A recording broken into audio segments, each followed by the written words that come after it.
Commencer sa journée avec le psaume 28, c'est comme entrer dans le sanctuaire le plus intime de la prière, le cœur lourd et la voix brisée par les cris de détresse, pour en ressortir quelques instants plus tard en chantant de joie, le pas léger et l'âme restaurée. Ce psaume nous apprend quelque chose de magnifique et de profondément transformateur.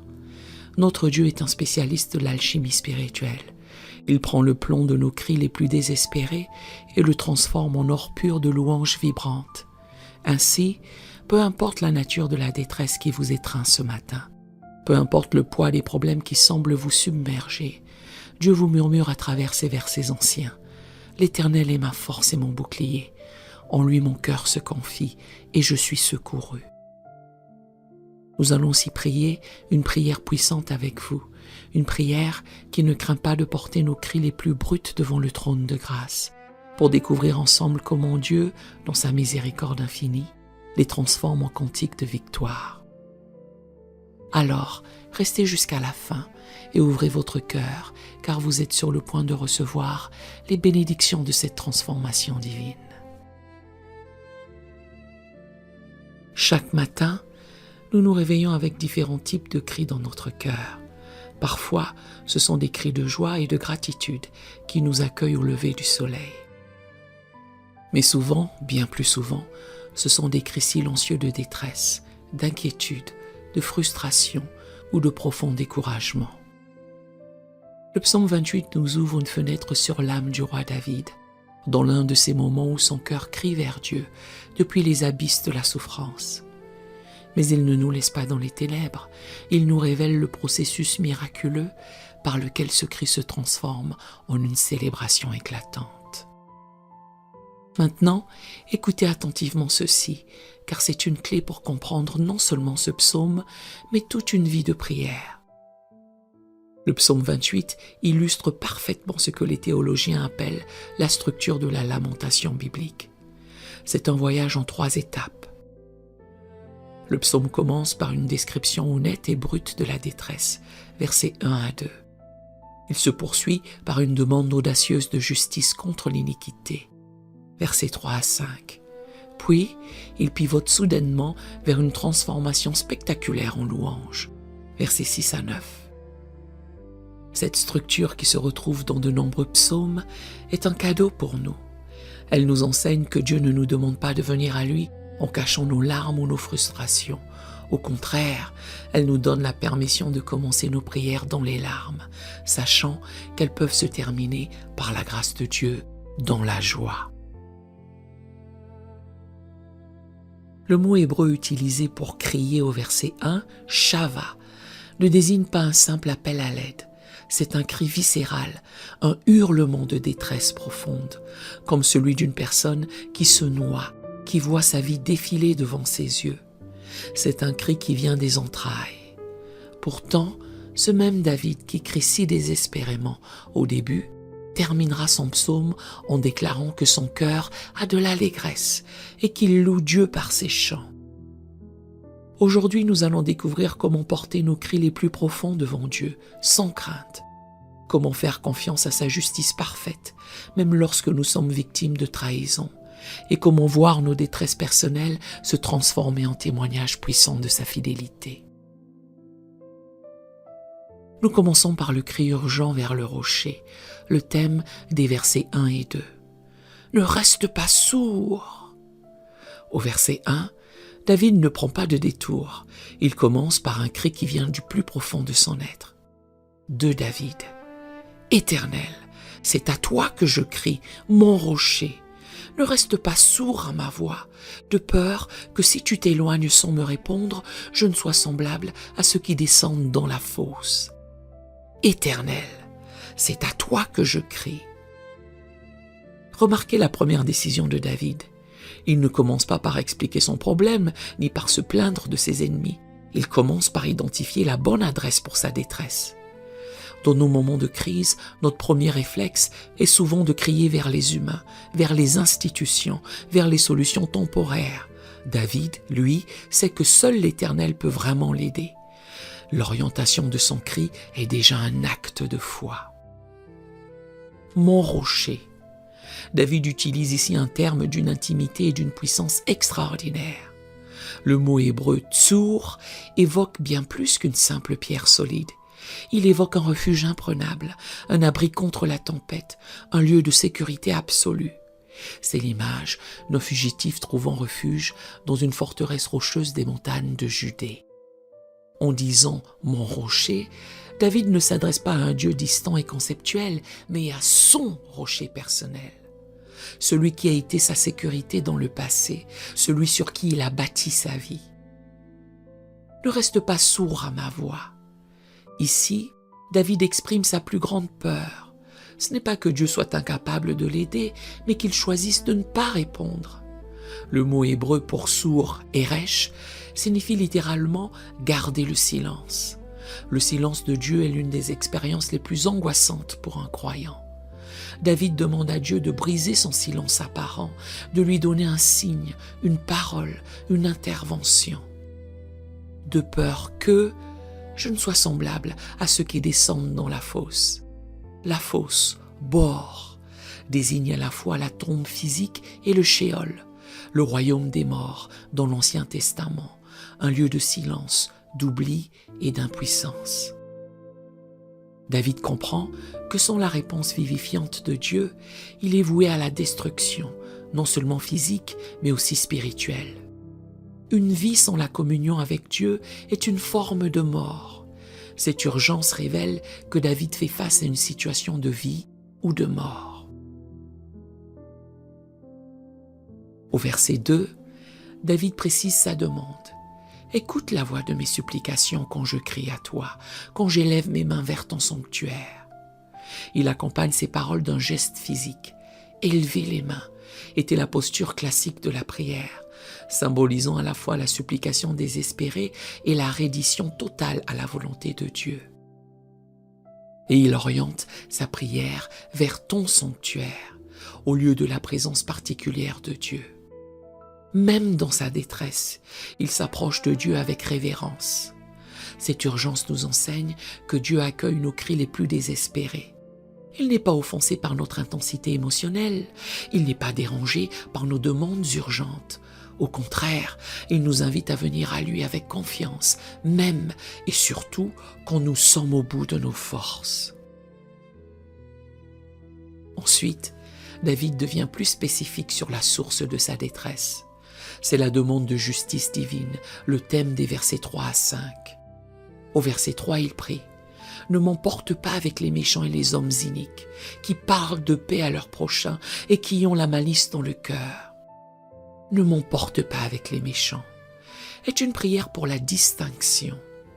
David demande non seulement d'être sauvé, mais d'être séparé, distingué du sort de ceux qui vivent dans l'iniquité, qui parlent de paix à leur prochain et qui ont la malice dans le cœur.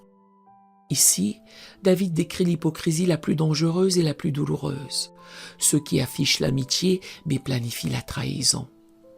Le contraste saisissant entre les paroles de paix, shalom, et la malice dans le cœur révèle la duplicité venimeuse de ces personnes. Cette description correspond parfaitement à l'expérience de David, avec des gens comme Ahitophel, son conseiller de confiance, qui l'a trahi pour soutenir la rébellion de son propre fils, Absalom. La trahison de ceux qui prétendent être nos amis est l'une des douleurs les plus profondes de l'expérience humaine, et David la porte devant Dieu. Au versets 4 et 5, David fait appel à la justice divine. « Rends-leur selon leurs œuvres et selon la malice de leurs actions. Donne-leur le salaire qu'ils méritent, qu'ils les renversent et ne les relèvent point. » Ces paroles peuvent nous sembler dures, mais il est crucial de comprendre que David ne demande pas une vengeance personnelle, il demande la justice divine. Il porte son cas devant le tribunal céleste et fait confiance au juge parfait pour rendre le jugement approprié. Il abdique son droit à la vengeance personnelle et le remet entre les mains de Dieu, conformément aux principes bibliques. À moi la vengeance, à moi la rétribution. Cette attitude est un acte de foi immense, contrastant fortement avec notre désir humain de nous faire justice nous-mêmes. David explique pourquoi ils méritent ce jugement, car ils ne sont pas attentifs aux œuvres de l'Éternel. Leur méchanceté découle d'une cécité spirituelle volontaire. Ils ignorent délibérément l'activité de Dieu dans le monde, et cette ignorance les conduit à mépriser les autres. Et puis, soudainement, au verset 6, le ton du psaume change complètement. C'est la transformation spectaculaire, le passage de la détresse à la joie. « Béni soit l'Éternel, car il exauce la voix de mes supplications. » C'est un tournant dramatique qui peut nous surprendre. Qu'est-ce qui s'est passé entre le verset 5 et le verset 6? Il n'y a eu aucun changement de circonstance mentionné. La transformation a eu lieu dans le cœur de David pendant sa prière. En déversant son cœur honnêtement devant Dieu, en lui remettant son fardeau et sa demande de justice, il a reçu une assurance intérieure, une paix surnaturelle que Dieu a entendue et qu'il agira. Béni soit l'Éternel. Le cri est devenu une célébration. David utilise le temps présent car il exauce, comme si l'exaucement était déjà un fait accompli. C'est la foi qui appelle les choses qui ne sont pas comme si elles étaient. Cette certitude ne vient pas d'un signe extérieur, mais d'une rencontre intérieure avec Dieu dans le lieu secret de la prière. Au verset 7, David explique plus précisément cette transformation. « L'Éternel est ma force et mon bouclier. En lui mon cœur se confie et je suis secouru. J'ai de l'allégresse dans le cœur et je le loue par mes chants. Ma force, ose, et la puissance intérieure pour affronter les défis. Mon bouclier, ma gaine, et la protection extérieure contre les attaques.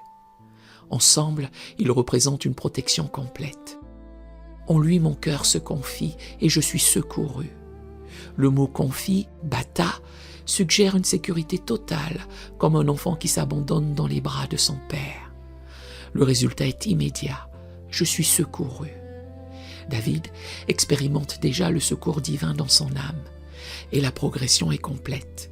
Du cri à la confiance, de la confiance au secours, du secours à l'allégresse, et de l'allégresse au chant de louange. C'est le parcours complet de la foi en action.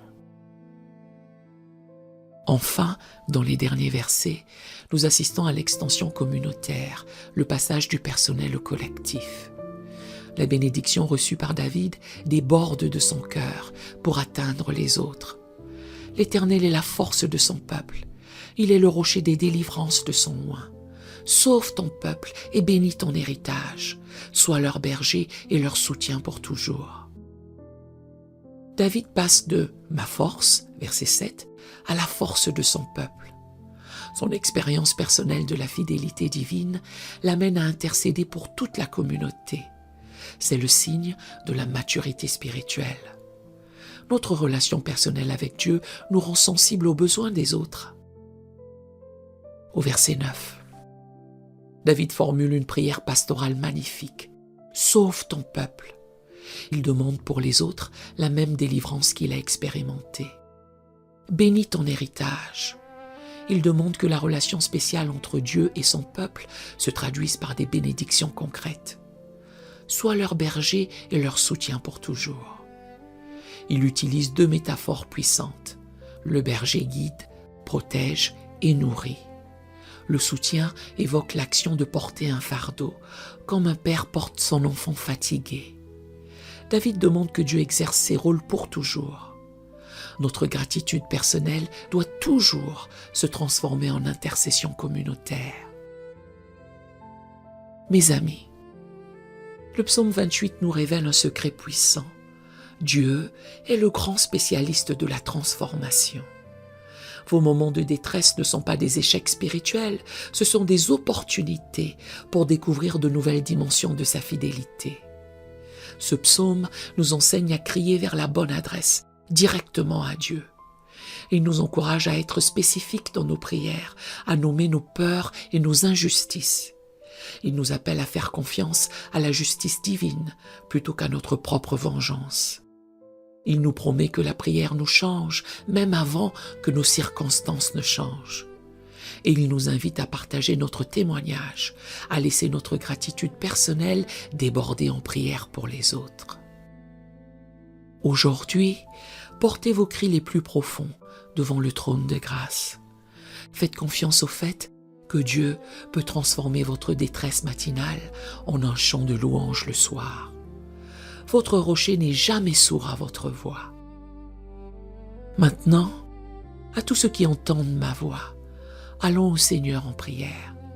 Faites cette prière de transformation avec moi, en portant vos cris devant Dieu et en découvrant comment il les transforme en chants de victoire. Prions notre Père céleste, notre rocher et notre libérateur.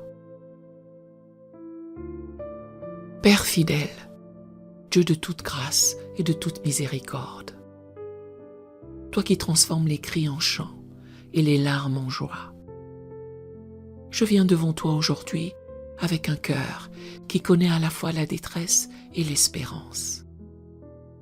Éternel, c'est à toi que je crie aujourd'hui. Dans un monde rempli de voix contradictoires et de solutions temporaires, je choisis de porter mon cri vers toi. Tu es mon rocher, ma sécurité inébranlable dans les tempêtes. Mon rocher, ne reste pas sourd à ma voix. Ma plus grande crainte n'est pas que tu sois incapable, mais que tu choisisses de garder le silence. Sans ta réponse, je suis voué au désespoir. Écoute la voix de mes supplications quand j'élève mes mains vers ton sanctuaire, en signe de supplication et de reddition totale à ta volonté. Seigneur, ne m'emporte pas avec les méchants qui vivent dans la duplicité. Protège-moi de ceux qui parlent de paix, mais qui ont la malice dans le cœur. Rends-leur selon leurs œuvres. Je ne cherche pas la vengeance personnelle, mais ta justice divine. Je place ma confiance en ta justice parfaite, plutôt qu'en mes propres désirs de vengeance. Et maintenant, Père, par la foi, je choisis de déclarer « Béni soit l'Éternel » car tu exauces la voix de mes supplications, même si je ne vois pas encore le changement. Je crois que tu as entendu et que tu as agi en ma faveur. L'Éternel est ma force et mon bouclier. En toi mon cœur se confie et je suis secouru. Cette confiance est une assurance fondée sur ton caractère fidèle. J'ai de l'allégresse dans le cœur et je te loue par mes chants. Seigneur, transforme mes cris matinaux en chants de louange vespéraux. L'Éternel est la force de son peuple. Ce que j'expérimente, tu le rends disponible pour tous. Sauve ton peuple et bénis ton héritage. J'élève devant toi tous ceux qui portent leurs propres cris. Pour ceux qui pleurent, apporte la consolation. Pour ceux qui luttent, accorde la victoire. Pour ceux qui désespèrent, donne l'espérance. Sois leur berger et leur soutien pour toujours. Guide-nous, porte-nous, soutiens-nous. Père, je prie spécialement pour ceux qui vivent dans des situations critiques. Les malades, les familles en crise, ceux qui font face à des décisions difficiles. Que tous découvrent que tu es le Dieu qui transforme les cris en chants. Transforme nos prières de détresse en hymnes de victoire. Transforme nos larmes en joie, car tu es le Dieu de la transformation, le spécialiste des retournements impossibles. Au nom de Jésus-Christ qui a crié sur la croix et qui a transformé ce cri en victoire éternelle, je scelle cette prière de transformation. Amen et Amen. Si vous avez été béni par ce message, tapez le mot « transformation » dans la section des commentaires ci-dessous. Je déclare que toutes les bénédictions de cette prière sont maintenant sur vous, au nom de Jésus. Vos cris d'aujourd'hui peuvent devenir vos chants de demain. Vous pouvez nous aider à atteindre plus de personnes qui portent des cris dans leur cœur et qui ont besoin de découvrir que Dieu peut les transformer en chants de louange. Vous pouvez le faire en partageant cette méditation avec un ami ou un membre de votre famille qui traverse une période difficile et qui a besoin d'espérance. Et en cliquant sur le bouton « J'aime ». N'oubliez pas non plus de vous abonner à notre chaîne pour plus de méditations qui vous rappelleront que Dieu se spécialise dans l'art de transformer les cris en chants. Nous apprécions tous ceux qui nous soutiennent. Vous êtes bénis pour être une bénédiction et vos épreuves d'aujourd'hui peuvent devenir vos témoignages de demain. À Dieu soit toute la gloire. Que la grâce et la paix de notre Seigneur Jésus-Christ soient avec vous tous. Amen.